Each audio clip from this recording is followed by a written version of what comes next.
ফি সুহুফিন মুকাররমাহ, এই স্মরণিকা রাখা হয়েছে সুহুফে।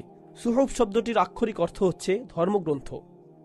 সুহুফ শব্দটির সাথে অনেকগুলো শব্দ জুড়ে আছে। এটা এসেছে সহিফা থেকে, যার অর্থ ছড়ানো কাগজের মতো কিছু ছড়িয়ে ছিটিয়ে থাকা, যা মূলত ছিল লিখার জন্য। প্রাচীন ভাষায় একে কাগজ উল্টানো বলা হতো। তাহলে আল্লাহ মূল কোরআনকে লাউহে মাহফুজে রেখেছেন, এটা সেখানেই আছে। এটা এতটাই উঁচুতে, আর এই সব লোকেরা এতটা নিচে আছে যে তারা যেহেতু এটা মানতে চাইছে না, তাদেরকে আর এটা দেওয়ার জন্য উদ্গ্রীব হবার প্রয়োজন নেই। এটা তাদের থেকে এতটাই উঁচুতে যে তারা এর যোগ্য নয়। ফি সুহুফিন মুকাররমাহ, এটা হচ্ছে সবচেয়ে দামি কাগজ।